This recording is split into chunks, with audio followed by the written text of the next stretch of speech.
So if we deal with the second point first, actually that was discussed and debated at the hearing on Tuesday.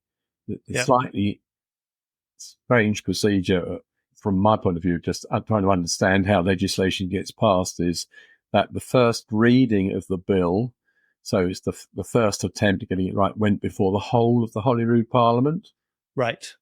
The second one goes to this reviewing committee, which oversees local government issues and so on, and they have been doing incredible work on it. And I have had to give evidence several times at Holyrood.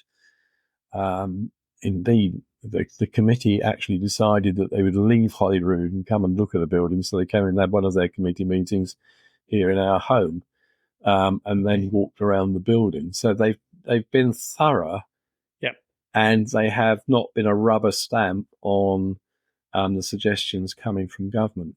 So the issue of essentially people marking their own homework has been pretty thoroughly discussed.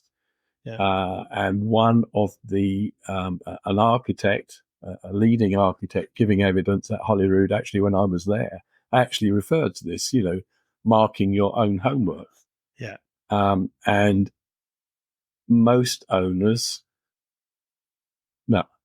perhaps I shouldn't say most owners, I will speak for myself and people I've spoken with, are very concerned about that.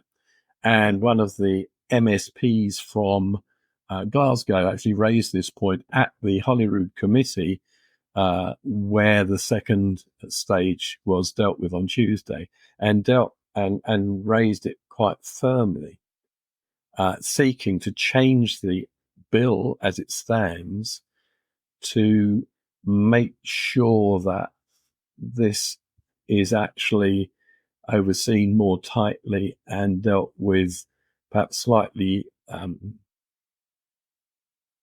with regulation in a perhaps tighter way than is currently envisaged.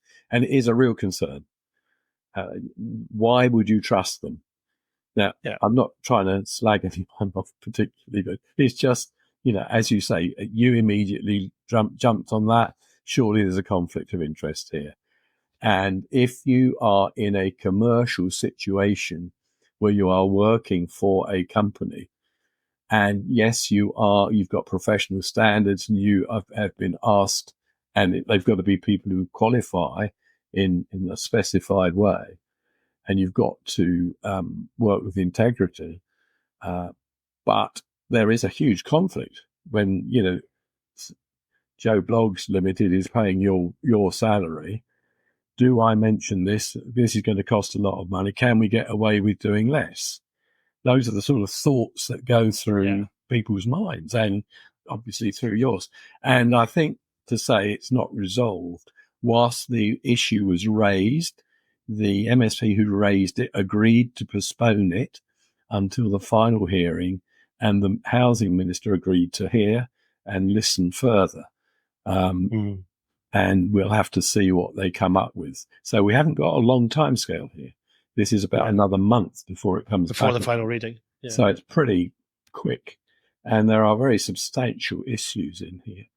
Your first question about where there are no longer, the companies don't exist, and they're described as orphan buildings. So as with the example in Aberdeen, the monies that came from Westminster, and there are further monies to come, and will all be used in the process of the single building assessment, but they were used to pay for the actual work.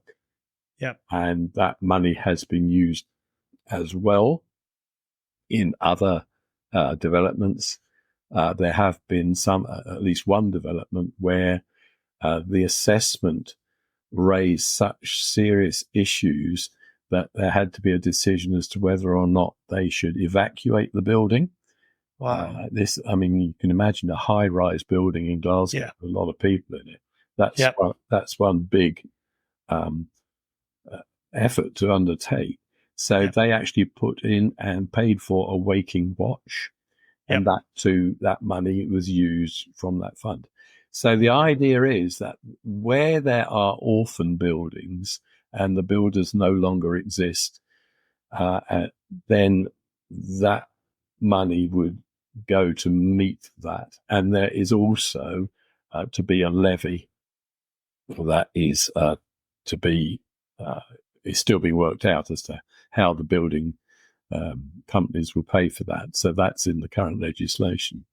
The thing is that where some and it's quite common, and as you know, my past history was that I was a liquidator and receiver. So it was quite common that companies were set up as a single development company. So, you know, you would have one for this particular building, and then you'd have another for another building. That wasn't particularly unusual, and it wasn't meant necessarily to be deceptive. It was a mechanism for the way in which some companies operated. And when you can understand that to a certain point of view as well, because if you've got a building that's maybe not going too well, then the rest of the, you know, they can keep it separate. Yeah, you can understand why they would do it. So that's part of the reason. And so and again, when the development has been completed, that company no longer has a purpose. It was for that purpose. Therefore, you put it to bed, and you know, get struck off, wound up, and off they go. Now, the problem is where you have groups of companies, and I'm aware of a case where there was just such a development, and the single purpose company that was set up in fact went into administration. It's quite a huge block. So, for example, in the tallest stair in that building, it was meant to have 2 lifts. So, but because they ran out of money, they only got 1. And you know, they had to get someone else in to finish everything off, and it was a mess. And that company was in administration. But it was part of a group of companies which still exists, still runs, and are currently bidding and proposing to do another development nearby in the same area.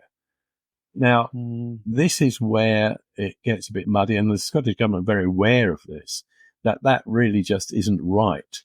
Yeah, no, so it's not at all, is it? Again, speaking with my insolvency practitioner hat on, the whole thing is that the word limited or public limited company at the end of the title of the company means that if there are problems, the people who are owed money can only look to the assets of that company to meet those bills. So it's ring fencing everything.